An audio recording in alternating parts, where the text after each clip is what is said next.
Hi everyone, this is Alix Wilton Regan. I play Samantha Traynor in Mass Effect, and this is my favourite podcast on the Citadel.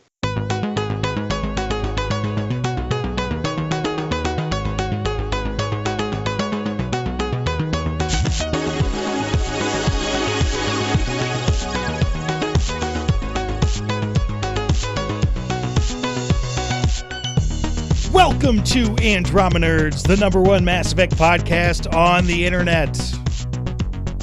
In the world. Or it's a galaxy. Galaxy. I totally messed this up this time. In the local cluster. My name is Minius of Minius GC, and with me are my co-hosts Tucker from MassEffectFollower. Hello, everyone. The one and only BioFan. What's up? How's it going?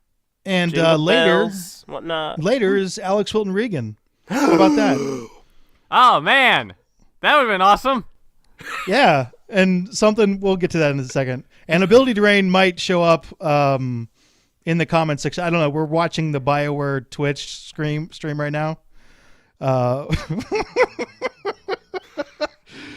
we're going to be slightly distracted.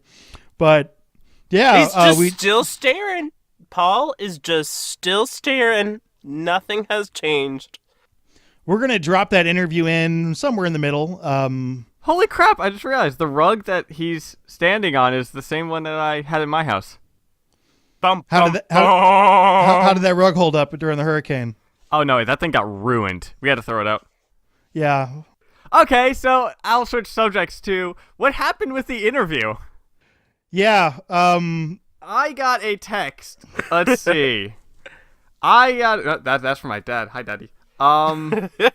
Does your dad listen to the podcast? No, they don't listen to me. So I got a text at 11:17 my time. Tucker, this is BioFan. Poke, poke, poke. And then the picture of the thing that Alex sent us. And would you be able to do it at 1 p.m.? Or, 1 p.m. my time. I said, yeah. And then, I think around 12:50 came around. And there's a Skype message where Minius said, I'll be ready in 2 to 5 minutes. So I was like, okay, this call is going to get ready. I got set up. I was sitting here at 1 o'clock, sitting here for about an hour. And but not you a single didn't call message came us up. to say you were there. So I we thought were like, it was going where's to be Tucker? the normal call. I was just sitting there like, all right. Yeah, it was on a and then special. I think what happened was Alex channel. called me, and so then I was like, oh, whoa, okay. And then I was like, and then Minius was like, I'm here. I messaged Minius because he was like, I'm getting ready. I'll be ready in like 5. I was like, are you ready? And then he came on, and then we never heard anything from you. So I think it was just bad communication by both parties. So I think we all fucked up. I was just sitting here. My girlfriend came in saying, hey, I'm getting food. Do you want any? I'm like, no, they're probably going to call soon. I was sitting here waiting. I'm hungry. You're should have messaged us. I didn't know what was going on. So we have a new segment that so I come up with these new segment ideas, and then I do not tell anyone else what I want it to go like, and do not get any guidelines. So we put out a Twitter poll. I wanted to know which species people were like overly crazy about, and I believe the question was like, which of these 3 species were the awesomest? Yeah. Which I don't feel like covered my question, but then again, like I thought I didn't. I mean, did it not cover your question? So here's the thing. I would say with like the race, they're not the craziest people that are not the craziest about would not be the awesomest, or like what? Yeah, pretty much. I answered Turians in the poll, but I would have picked Quarians if the question was, who are Mass Effect fans, like which fans are the craziest? Quarian fans, they're craziest. Well, did you want it to be like right now? Because right now people like know there's Turians, so they're crazy about the Quarians. I don't know. I think in the future we'll make this work better. But like, if you want like overall, which race are they most excited about in general? Like, what's their favorite race out of the 3? Then like, the one issue, we got to be really careful about the wording of our questions here, because everyone's like, hey, my race isn't on there, and I was like, yeah, it's not. Yeah, it was like yeah. I should have probably put something like out of these 3 races or something. But. Yeah, but anyway, in the future question. So here's the question I want next week, and this is very simple. Mm-hmm. Who would win in a fight, a Volus or a Hanar? Oh, okay. You guys did the poll with the Quarians and the Turians? Yeah, I have the results. Do you want me to read them? Did you throw in the Elcor? Yeah, put the in the Elcor. The Elcor, by the way, I think that's part of what confused the whole thing. Yeah. So, yeah, like people were like, huh? And it didn't match up. So I confused Do you want me people. to read the results to you? I have yeah, them right in read front the of me. results. Okay, so on the poll that we did on the Andromenerds Twitter, the Turians got 59%, the Quarians got 30%, and the Elcor got 11% out of 371 votes. Yeah, I think then- that may not have. And then on my tweet, out of 154 votes, we got Turians at 55%, Quarians at 32%, and the Elcor at 13%. Oh, you did separate polls, huh? Yeah, I was like, Okay. In the future, let's do one poll just one on poll on one poll Andromenerds. on the Andromenerds thing, Okay. and then we'll all retweet it directly. Okay. So this week's question is, who would win in a fight, a Volus or a Hanar? I'm going to say throw Elcor in there, too. No Damn more it. Elcor. But that's a good question. So who wins in a fight, Volus or Elcor? Don't you mean Hanar? I do mean Hanar. Shit, you. I'm gonna go ahead. I'm a big fan of the Volus, but I think the Hanar would strangle that thing. Yeah. Well, I mean, the Like- Hanar aren't violent, are they? Not that we've seen. Yeah, I mean, like it also we didn't specify whether or not this fight takes place underwater, which would be a clear victory for a Hanar. Or What if it's like an eating competition? wow, do Hanar have mouths? Oh, if they're like jellyfish, They then eat, yeah, they like- got one kind of where their Is it rectum like would supposedly be. underneath they're Oh, like he's drinking again. What?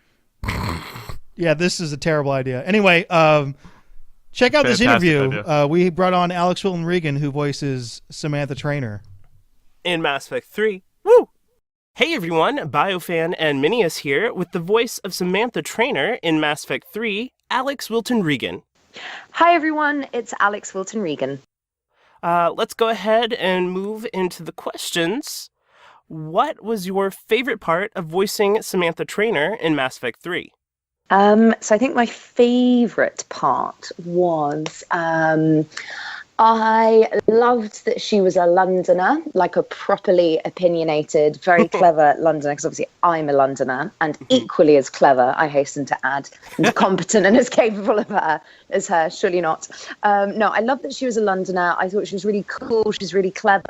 And also I loved that she was a lesbian, actually, and I thought that was a really bold choice from BioWare to have her be only available, romantically speaking, for the female ship. I thought that was really cool. You know, I liked that as a sort of as a statement on behalf of such a big, powerful company like BioWare, and I felt very privileged that I was able to play that for them, basically. But in terms of her personality, I think her cool, calm, collected Londonness with this kind of lovely emotional streak underneath was, yeah, she's wicked. She's really wicked. Cool. What do you do to prepare for a role like that? Well, obviously you don't really prepare for being a lesbian. Well, that's not exactly what I meant, but yeah, that's. I know it It'd wasn't. be great if there was a guide for that, personally speaking. So here's the guide for LGBTQ plus characters. No,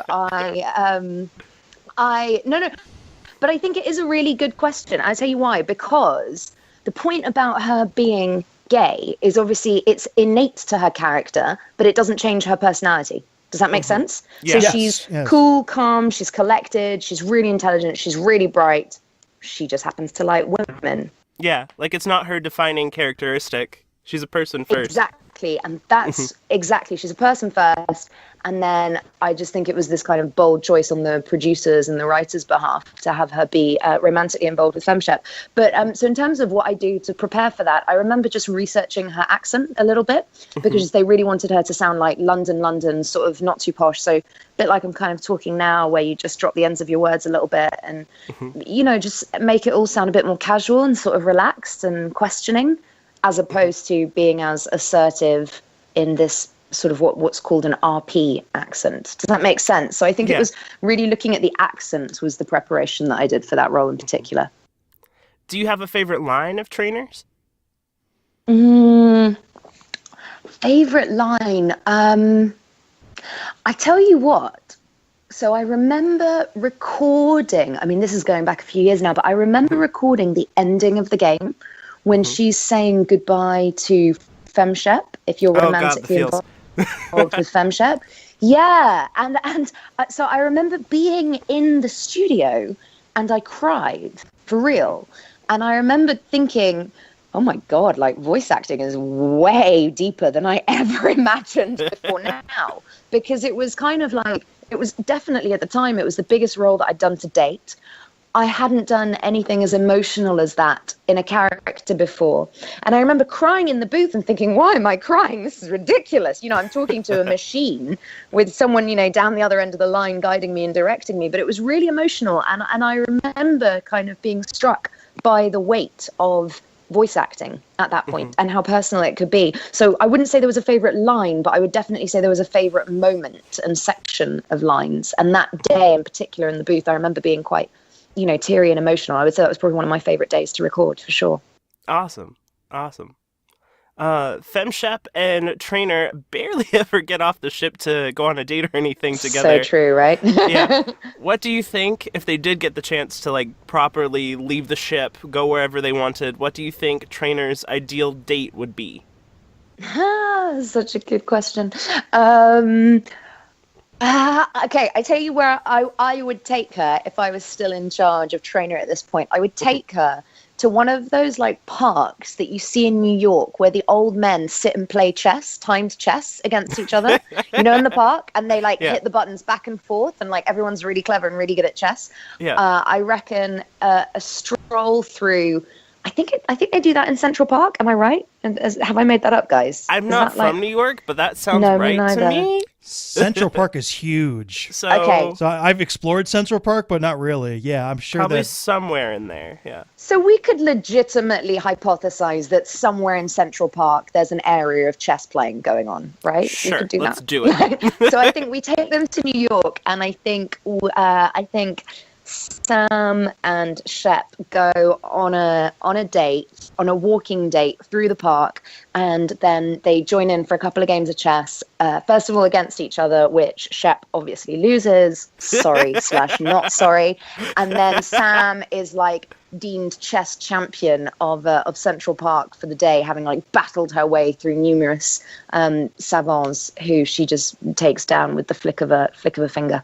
I think they do that, and then it just like really clever stuff, basically stuff that I'm incapable of.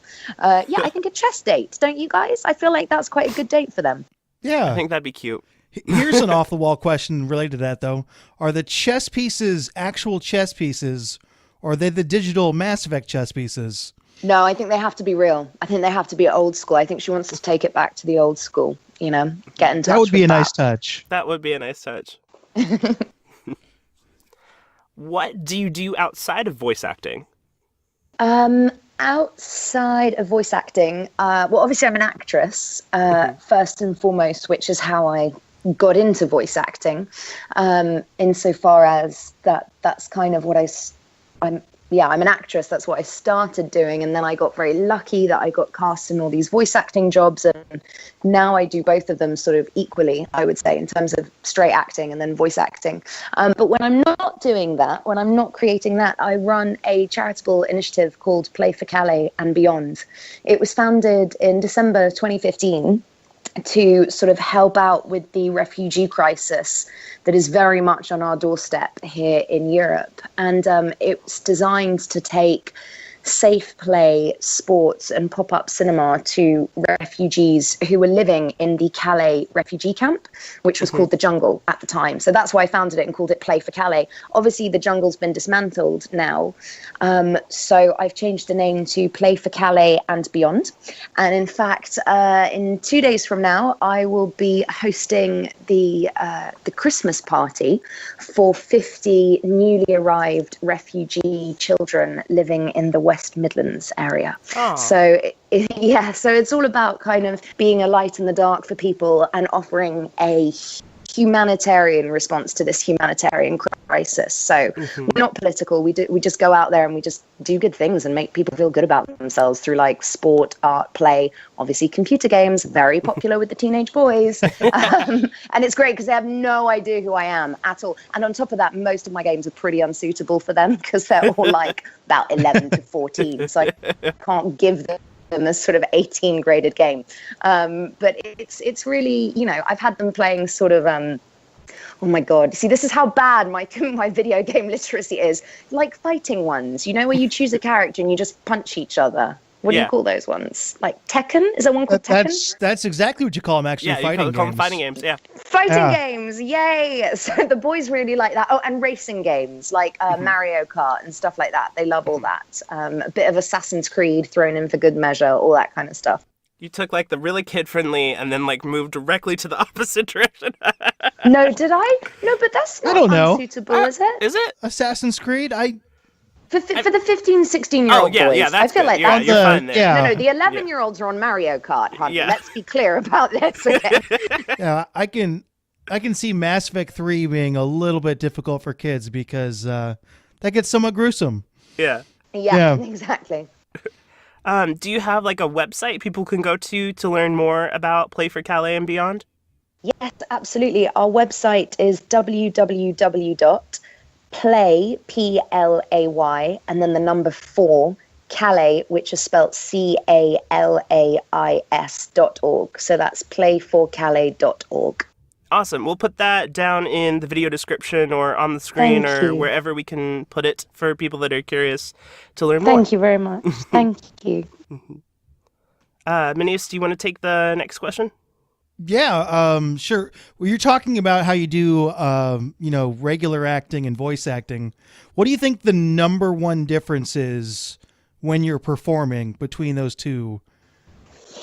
Very good question. It's a good question because I get asked it a lot and I haven't quite figured it out yet. I think the further I go, the more I feel that in every medium that you work in as an actor, be it film, television, stage, voiceover, radio, whatever, I think the number one premise of being a good actor has to be telling the truth. You have to be telling the truth at that moment in time. I think if you're not, I think the audience can smell it on you. You know, they can hear it. It's like that animal instinct. Does that make sense? And I think don't be afraid to go deep. So like when I described that moment when I was in the booth recording the final lines between Shep and Sam, I didn't realize that I was going to be so moved. But once I'd had that experience, I kind of thought to myself, oh, okay, so this does go as deep, if not deeper sometimes than working on a film set. Because remember, on a film set, you've got like, there's a camera in your face, there's a sound guy with a mic, there's someone with a clapperboard, there's a makeup artist in the corner, there's a producer checking their phone. You know, there's a lot of distractions. And actually, there's something very pure and focused and concentrated about voice acting, which I love.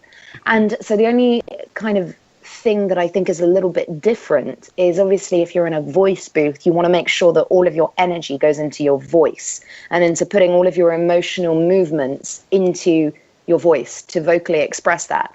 Versus if you're on camera, then, you know, you want to engage your eyes more, your forehead. There's more, you have more tools at your disposal. Does that make sense? You know? Yeah. So I would say there are key differences, but they're incredibly similar, actually, is what I've realized going as I progressed on my journey as an actress. Do you find yourself making actual physical gestures? Oh my God, yes. Talking? In the booth? Are you kidding? Yeah. Oh my Lord. Sorry, what were you going to say? You were going to say... No, that's the, like, what's maybe... Like if you're like waving to someone, you'll actually wave, or like, is it more drastic than that? So much, hon. I look like an absolute Egypt in the booth. Okay, there is footage out there which, thank God, has not surfaced just yet. I'm sure it will one day soon. Of me hurling myself around the booth. Now, when I say hurling, I mean physically bashing into the walls as if I've been like punched in the head or kicked in the stomach or sliced with a knife or had my leg blown off. I mean, all of this, like, I'm like, bashing into things, breaking things. I'm a nightmare in the booth, guys. I'm really a total nightmare. But no, I mean, just like, yeah, absolutely. I'm number one physicality actor in the voice booth. Because also, awesome. like, if you're not doing that, what? But also, like, if you're not, I mean, what is the point, really? Yeah. It to me, I wouldn't. Yeah, I mean, I can barely stop myself as it is. So yes, in answer to your question, Minius, I am numero uno physicality in the voice booth. Absolutely. Yeah, I would assume that would help a lot, really, Yeah, for the performance. very much. Just get all the way into it. Yeah, I Yes, always have to very, do very hand much. gestures whenever I record and I'm doing like Yeah. simple news reporting. I have to do the hand gestures. Guys, I'm doing them now. Okay, I've got like this flow chart in front of me. If you could see it, it's really impressive. What do you think Traynor's life would be like post Reaper invasion? Like, what do you think she'd be up to after the war? What should be up to after the war? I think wherever she would be, she would have that house with that nice little garden, Oh. the white picket fence that she wanted. Maybe some bambinos or at least a puppy kind of jumping around. And I think she'd still be kind of tinkering with all of her gadgets and contraptions and just generally trying to, save the universe and that kind of stuff and thinking of ways to defeat the Reapers. And I think she'll always be a tinkerer. She's super smart, super clever, and probably in a really nice house. I could also see her doing it remotely, so like living away from the battle and away from the ships, but communicating with them on some fancy satellite device.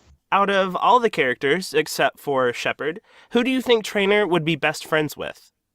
I think she would be best friends with Edie, actually, the hyper intelligent sort of voice of the ship, who then obviously has this super hot body.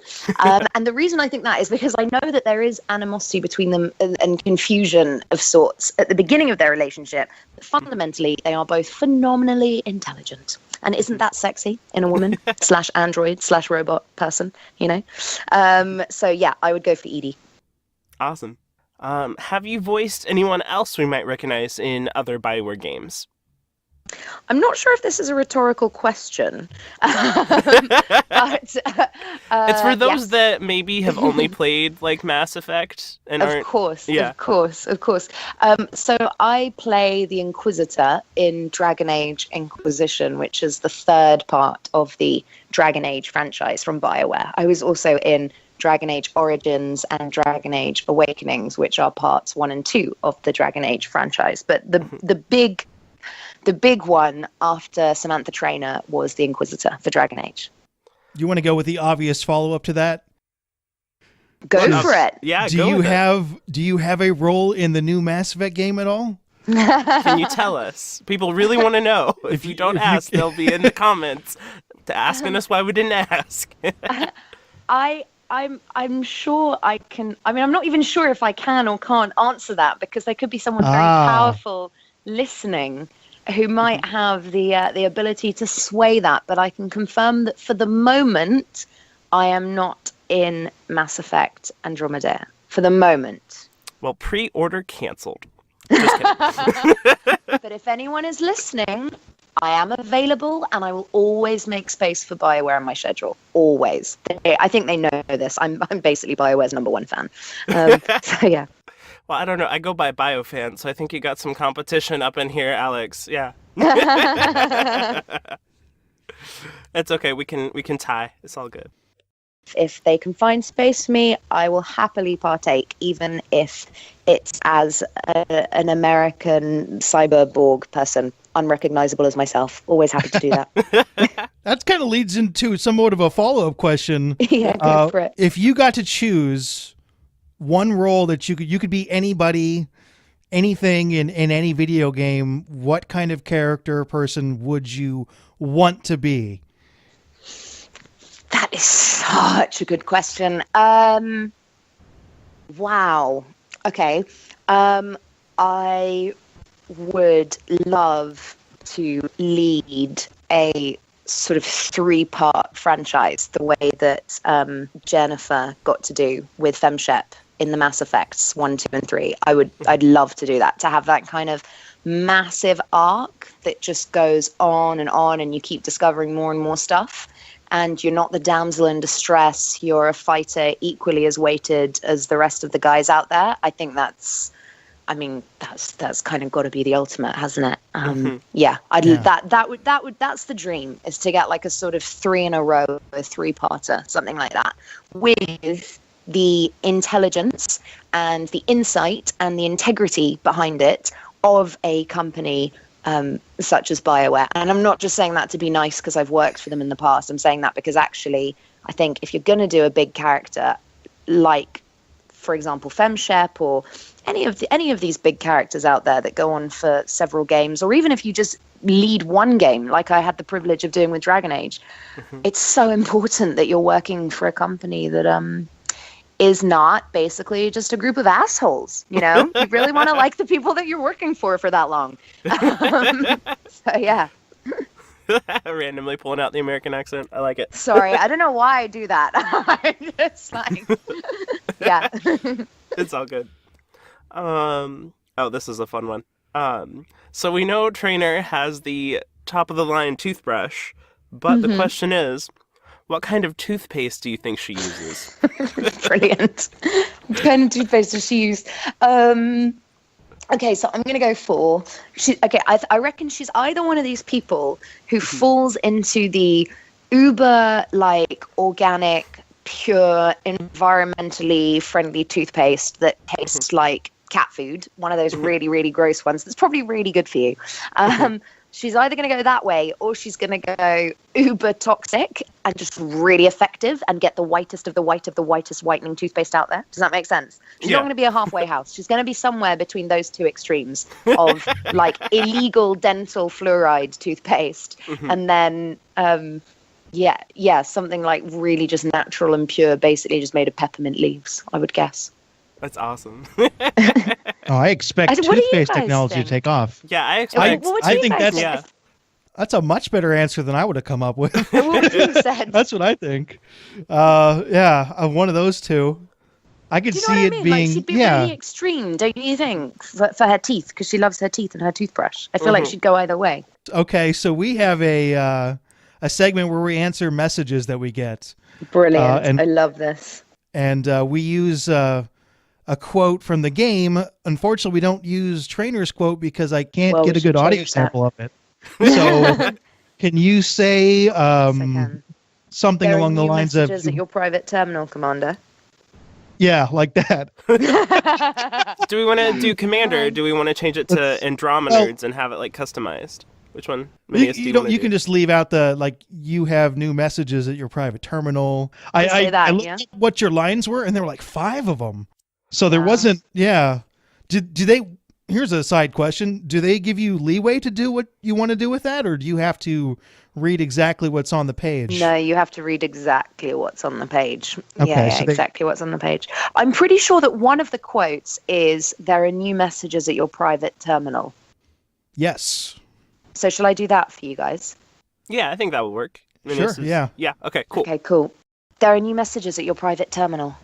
Awesome. I think that's good. Our segment just took a huge step up, yes. our mail segment just got this huge boost. You're so sweet. Excellent. Okay. But thank you. Thank you so much for taking the time to join us. Yeah, thank you so much for stopping by. Guys. You are the first Andromenerds podcast interview. Yay! I love it. I love it. So you guys are calling yourself the Andromenerds. It's brilliant. That's very clever. Very clever. I love it. Does that mean I can be an Andromenerd? Yes. Absolutely. You are welcome back anytime. Thanks, guys. Thanks. I mean, I'm now going to be replaced by the new kids on the block. It's fine. I'm sure we'll have a space. And we hope to have you on in the future, because you will very likely get cast again, I'm sure. I'm sure I'll definitely work for BioWare again. Absolutely. I love them too much. And also, I just don't give them a choice. I just keep hounding them, When am I coming to studio? When am I coming to studio?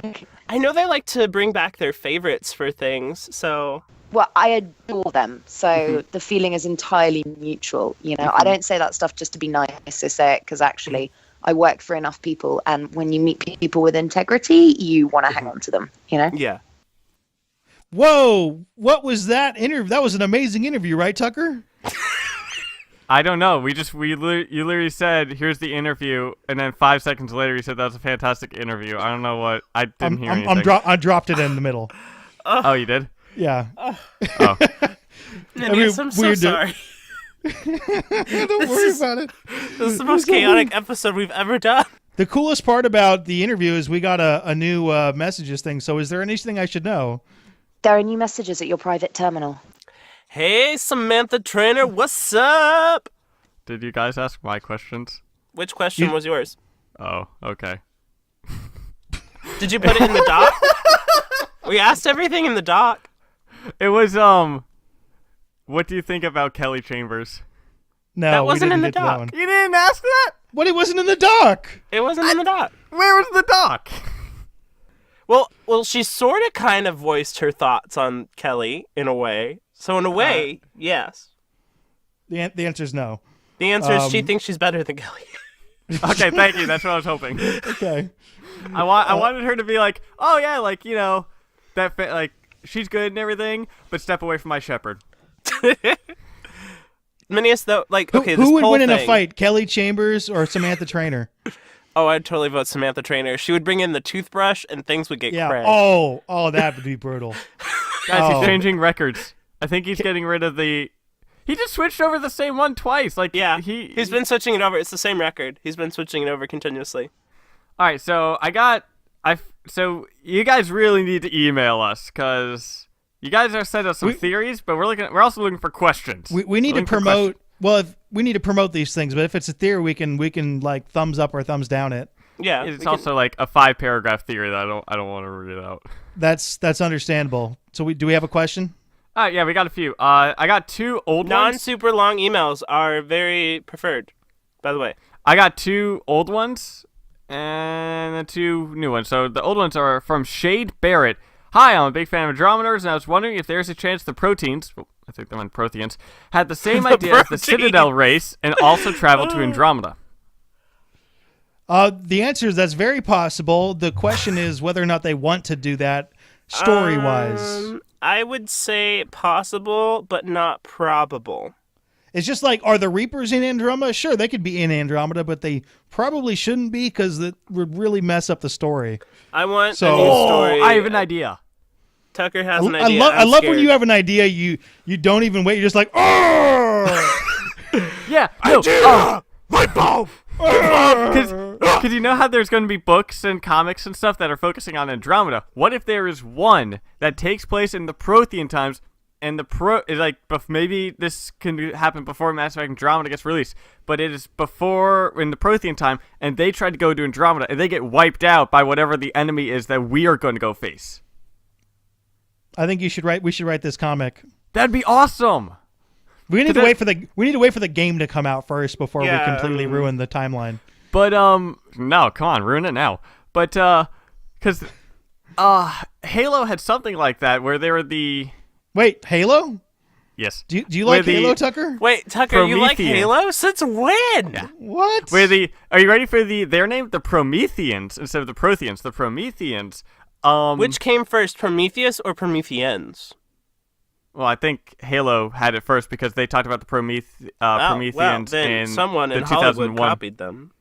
But anywho, they have something like that where the Prometheans fought the Flood and humans back in that time. And then what if that's something like this, where the Protheans went to Andromeda, fought whatever it is that's kind of the big bad thing there, and they got wiped out by it. And then now we're going there, and we're facing the same thing. That'd be awesome. Could be, yeah. By the way, Prometheus, actually a Greek titan, so might be in Mass Effect Andromeda. Bum, bum, bum. Yeah, BioWare really likes their references with that stuff. Well, they're not alone. Yeah, no, they're not. Yeah. A lot of people do. What else we got? Oh, Sci-Fi Nuggets 33 Galactic. Sci-Fi Nuggets 33 Galactic is an epic name. I applaud them. How long does that take? Like how many letters is that? That's 1, 2, 3, 4, 5, 6, 7, 8, 9, 10, 11, 12, 13, 14, 15, 16, 17, 18, 19, 20, 21, 22. It's long. If you don't want to count spaces. If you want to count spaces, then it's 24. Okay. Let's get to his question. Maybe it's not as long. I'm just imagining, because we get a lot of people's names. I'm imagining that's his name, like on his birth certificate. His parents are like looking at it all proud. Yes. Yes. Do you think there will be bigger cities to go to and able to explore them thoroughly? So instead of kind of like the small areas that we saw in the gameplay, do you think there'll be like big cities that we can roam around through? Boy, I want there to be big cities, but I don't think there will be. Okay, let me just do a... Well, so... I know that in Dragon Age Inquisition, they focused a lot on, like, outside environments, not so much, like, urban. You had, like, the market in Val Royeaux, but you didn't really have big, like, city environments. So I'm thinking that looking at the previous Game of the Dead, not adding in the fact that there's a lot that they're carrying over from Inquisition, that may just looking at, like, what they've done previously with Frostbite, they've done a lot of, like, outside environments. But we do have the Nexus, that's for sure. So that's, like, a big city thing. So I don't know. Well, so the story is focusing on finding a new home for humanity and the other races, I guess, too, whatnot. So I would think they'd probably focus on places that aren't already big cities. They're not going to show up in, like, I guess whatever some race's equivalent of New York City is and be like, yeah, let's make a home here. Let's, like, build... Bitches? Yeah, let's just, like, move over, you know? Well, no, but, like, you know, when you're... Because how there are going to be some friendlies in Andromeda, what if they bring you there to talk to their form of government or something? Oh, yeah, good point. I would really like a big city. I don't know if it'll be because it sounds more complicated, but how many really awesome sci-fi space cities have there been? Like alien ones that you can explore. Star Wars. There's that you can explore in a video game. Star Wars, the MMO made by BioWare. What's is Coruscant in that? I have no fucking clue. I can't play MMOs anymore. I completely lose my head. I played RuneScape a lot, and I even have been going back to the 2007 old school servers with RuneScape, and it's gotten to the point now where my girlfriend is not allowing me to play MMOs. Yeah, they're dangerous. Because I did RuneScape and World of Warcraft at the same time. I double dipped. Wow. It was not good. Wow. Only way I play an MMO is if I'm covering it on the channel. It's the only way I could do it. If there's a Mass Effect MMO that comes out, I'm going to cover it, and I'm going to play it. But if it's not a Mass Effect MMO or something I'm covering, I can't do it because my channel would shut down. I just suck at keyboard controls, so... We have a couple more questions, right? Yes. Yes. This one has a very, very fitting last name, and it is Julius Hyperion. Yeah. It's either Julius or Julius. I like to think it's Julius. How powerful do you think the Tempest Arc Hyperion military is in comparison to the Normandy or Alliance warships? Oh, my belly rumbled. Oh, it's less, I think it's actually not as powerful, right? It's a scout ship, and it's like we're scouting and stuff. As far as we know, probably the Normandy is like the baddest ass ship in the Milky Way. The Tempest is just a really badass scouting ship. And there's more than one of those too. Yeah. Well, I assume there's more than one Tempest. There's like no, they said so. Oh, they said there's more than one Tempest of that type of ships. Yeah, it's not a unique ship. Okay. Like each Pathfinder gets like a copy of the ship. Like the SR2 is a badass ship, like badass. So I'm gonna go with but the little like financial stuff's getting out of hand. Well, granted, we're not like going to a galaxy-wide war here that we know of yet, so yeah, not as powerful. You tell him. What else do we got? All right, the final question is in reference to a few podcasts ago. David P. Barker asks, "What does everyone at Andromenerds put on their burger?" That is a wonderful, beautiful question. Who As wants long to go as it has first? cheese and bacon, I don't care from there. I like for the meat to be buffalo, and then I like for there You to eat be buffalo? I love buffalo or Aren't they venison. an endangered species? Buffalo are not an endangered Creepy species. dude. You can get buffalo everywhere. I love buffalo. It's so good for you. So either buffalo or like venison. I'm like a fancy bitch over here. And then Yeah. I like damn. there to be cheese, either cheddar or like pepper jack. I'm very particular about my burgers. There'll be like I like ketchup and mayonnaise to be there. Some form of onion. I don't like tomato in there. And I like some kind of crunch element, so maybe some like chips or something could be good. That's not necessary, but it's always nice. And then I like there to always be a fried egg. Maybe some avocado in there too. So when we get together, I'm not cooking for you because this sounds like a disaster. Oh, I'm a gourmet. I'm like practically gourmet chef. I can't cook, do that. I cook it up, man. I will cook it up. All right, so I was running downstairs to grab something, and when I ran up the stairs, I ran into the wall. Excellent. All right, but so I ended with a have- fried egg, Tucker. That was a spoiler. Oh, There you so Big Boss Burger. Big Boss Burger. What's on the Big Boss Burger? Oh, a Big Boss Burger is like a burger that has almost everything, like bacon, cheese, all the fixins, has fried egg on it, everything like that. Yeah. But so have you guys ever seen Bob's Burgers? Yes. I actually haven't, but it kind of because the voices creep me out.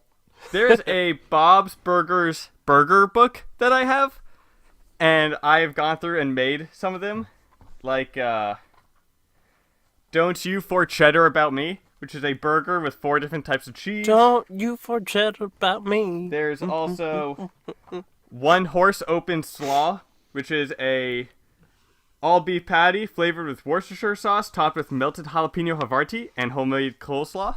Ooh, that sounds good. Sidetracking, when I was a kid, I used to think hamburgers were actually made of horse meat, and I wouldn't eat them because the ponies. But why did you think they were made of horse meat? I don't know. I was 4 or 5. Okay.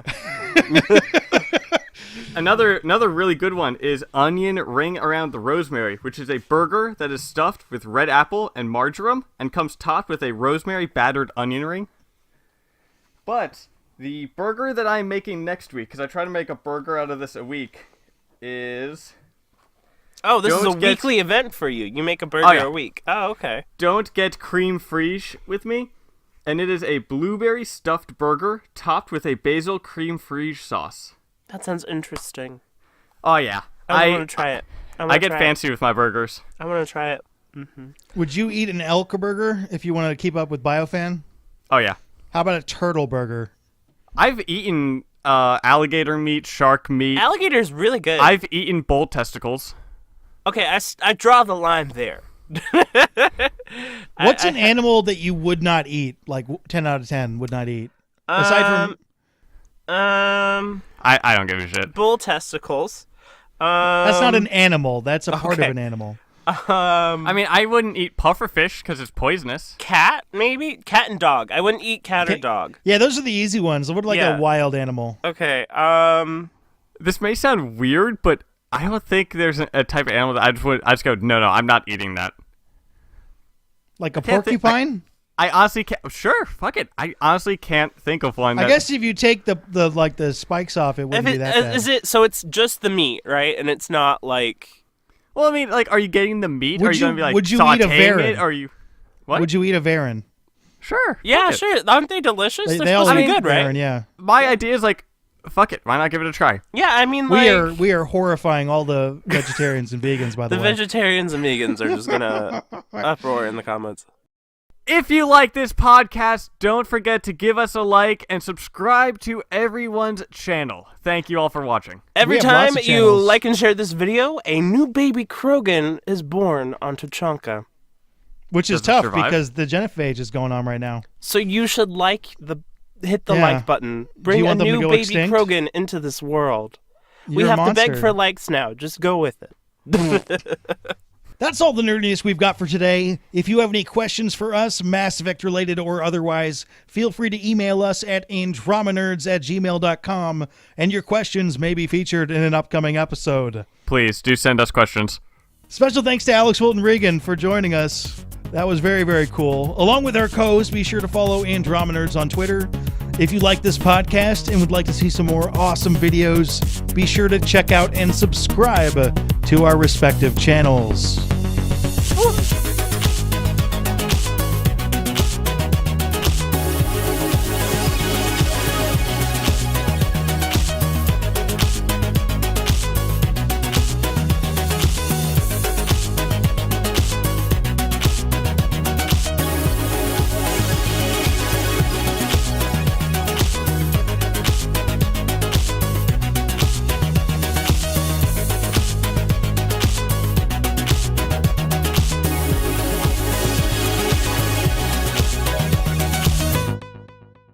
I'm going to try to make this listenable.